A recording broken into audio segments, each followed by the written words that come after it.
ఇప్పుడు మీరు బ్రహ్మానందం గారు, మీరు బాబు మోహన్, ఈ కాంబినేషన్ గురించి మీరు ఒకసారి తలుచుకుంటే ఆ రోజులు మీరు అంటే ఆ రోజు ముగ్గురు ఉండేవాళ్ళం అండి. కాకపోతే బ్రహ్మానందంతో నాకు కొంచెం కాంబినేషన్ తక్కువ ఉండేవి. ఎందుకంటే అతను ఎక్కువగా హీరో పక్క వేషాలు వేసి ఉండేవాడు. మీరు అబ్జర్వ్ చేశారు, హీరో పక్కన సపోర్టింగ్ కమెడియన్ లాగా హీరో పక్కన ఉండేవాడు. మీదేమో సెపరేట్ క్యారెక్టర్ ఉండేది. తర్వాత బాబుమోహన్ అటాచ్ అయ్యాడు, ఇద్దరం కలిసిపోయాం. బాగా ఈ కాంబినేషన్ ఎక్కువైపోయింది. అవునండి, ముగ్గురం కలిసి ఉన్నా ఏదైనా ఒక సినిమాలో 2 సీన్లు సీన్లు అట్లా ఉంటుంది తప్ప బ్రహ్మానందంతో కలిసి నటించడానికి ఎక్కువ అవకాశాలు దొరకలేదు. ఉండేవి కాదు.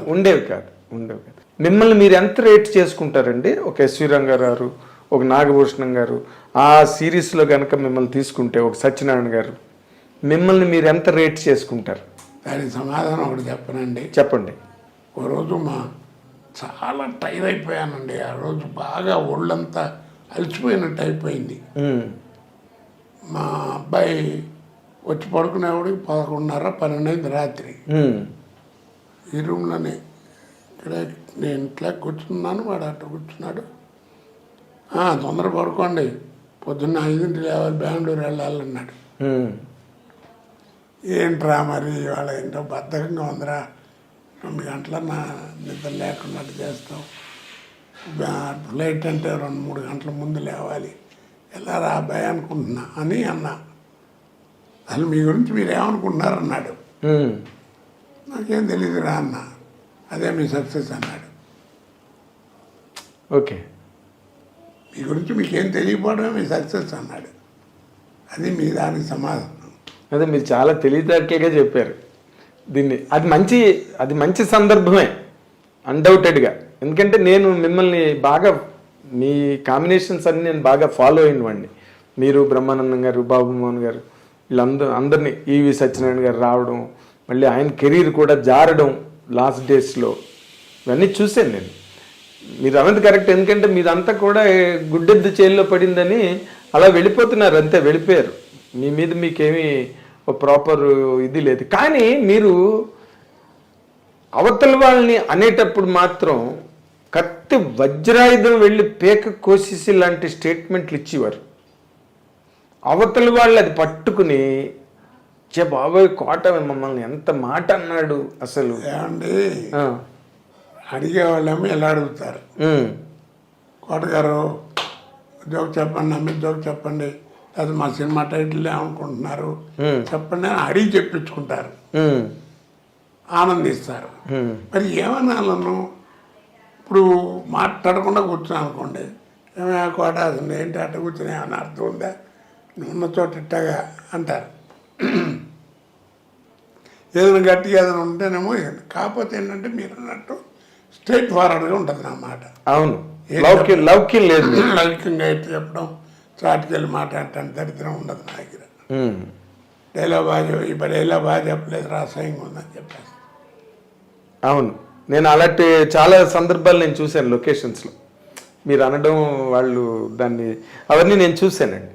బట్ వాళ్ళు కూడా పాపం కోటగారు చెప్పారంటే ఏదో ఉంది విషయం అనుకుంటారు తప్ప, అంటే నేను పర్సనల్ క్యారెక్టర్ల గురించి పెద్ద మాట్లాడినండి. అంటే 10 మంది ముందు విమర్శించడం అట్టని చేయను.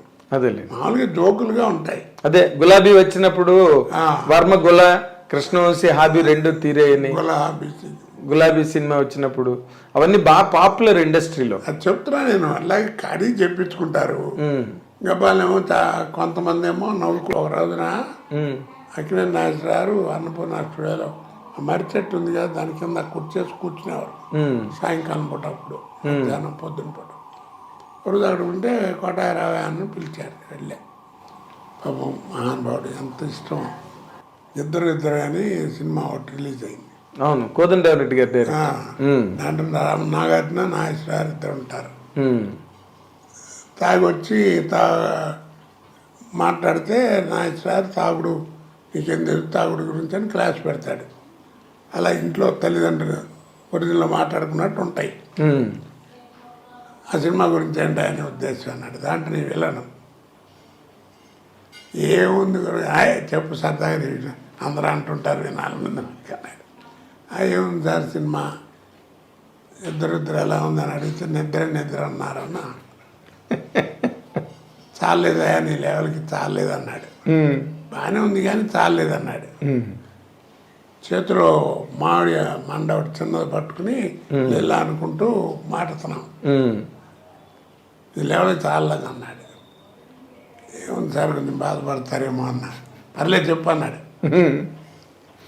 ఏం లేదండి, తాగొచ్చి మీతో మాట్లాడుతుంటాడు కదా, మీ ముందు ఎవడన్నా తాగుడు యాక్షన్ చేస్తే ఎవడన్నా నవ్వుతారు, మీరు ఎంత పాపులరో ఇలాగే మాట్లాడి లెక్కరికి లిక్యూరికి తేడా తెలుసా అని ఏదో మీటింగ్ పెడతాడు ఆయన. ఇంటర్వ్యూలు అందరూ వెళ్ళిపోతున్నారండి. వెళ్ళిపోతున్నారు ఏంటి, సినిమా వాళ్ళది అది కదండి, వాళ్ళిద్దరూ ఏదో father and Sons family affairs మాట్లాడుకున్నారు, మనం వినటం బాగుండదని వచ్చేస్తున్నాం అన్నారు. అన్నా ఆ చిన్న మామిడి మన పేర్లు కొట్టి బయలు చెప్పా నవ్వుకున్నాడు. అలాగే చిరంజీవి గారు కూడా అలాగే ఎందుకంటే చెప్పేది నాగేశ్వరరావు ఒక ఫంక్షన్లో బ్రహ్మానందం గారు కూడా ఉన్నారు. బ్రహ్మానందం గారు ఫంక్షన్ అది, ఆయనకి అభినందన లేదు. నాగేశ్వరరావు పెద్ద ఆయన చీఫ్ గెస్ట్ ఏదో మాట్లాడుతున్నా, ఎప్పుడు వెళ్ళలేదు. నాకు పద్మశ్రీ వచ్చినంత ఆనందం వేసింది ఆ రోజు, ఇప్పుడు కొన్నేళ్ల క్రితం. ఇక కోట గురించి ఏం చెప్తాం, బ్రహ్మానందం గారి గురించి కస్తూరి శివరాజు నుంచి అందరితో చూశాను బ్రహ్మానందం గారి దాకా. అని ఆయన బ్రహ్మానందం గురించి మంచిగా చెప్పడం మొదలెట్టాడు. అయిపోయిన తర్వాత పక్కనే ఉన్నాడు, ఈ కోట గురించి ఏం చెప్పాలి, ఒకటే ఒక మాట అండి, నో రీప్లేస్మెంట్ ఫర్ హిమ్ అన్నాడు. అంతకంటే ఏం కావాలి చెప్పండి. అలాంటి మహానటుడు ఆ మాట అన్నా అంటే, అక్కినేని నాగేశ్వరరావు అంతటి మహానటుడు, నో రీప్లేస్మెంట్ ఫర్ హిమ్ అన్నాడు. మీరు కూడా అలాగే ఫీల్ అవుతారండి? నేను చెప్పాను కదండి, మీకు తెలియదు మీ గురించి యథార్థంగా భగవంతుడు సాక్షిగా అండి. ఇంతకంటే ఇక అబద్ధం ఆడినా కానీ పాపమే అది. అదేలేండి. నేను ఎప్పుడు వాళ్ళ క్యారెక్టర్ బాగుందని 10 మంది చెప్తే, ఓహో అక్కడ అన్నీ ఎప్పుడు చూసినప్పుడు ఓ సీన్ బాగా చేశానే అని అనుకుంటాను తప్ప, నా అంత నటు లేడు, లేకపోతే నేను గొప్ప నటుండి చస్తే మీరు నమ్మని నా మనసులోకి రాదు అది. అదేలేండి. అదే అందుకే మీరు ఇంత కెరీర్ ఇంతకాలం కొనసాగి ఏదైనా అనండి మీరు నిజం చెప్పాను. అదే ఆ తర్వాత మిమ్మల్ని చిరంజీవి గారు కూడా అడిగారు కదా, ఏదో నా మీద ఏదో జోక్ వేసావంటే చెప్పు నువ్వు అని. ఆయన మీద ఏం జోక్ స్టోర్పురం పోలీస్ స్టేషన్ మీద, అదే 2 అరెస్ట్పురం పోలీస్ స్టేషన్ అన్నాను. అది కేఎస్ రామారావుతోనే అన్నాను. ఆయన కూడా దాకా ఇద్దరు ఉన్నాను విన్నారు. 2 అరెస్ట్పురం పోలీస్ స్టేషన్ ఎట్ట ఉంది అంటే 2 అరెస్ట్పురం పోలీస్ స్టేషన్ అంటే, సరే నవ్వుకుంటారు కదా. అంతే అంతే నవ్వు. ఇప్పుడు ధైర్యం కూడా ఉండాలి ఆ మాట చెప్పడానికి. అలా చెప్పాలనే ధైర్యం ఉంది కదా అనేటువంటి మెంటాలిటీ అయితే మనం ఏం మారుతున్నాం అవతలవాడికి తెలుసు.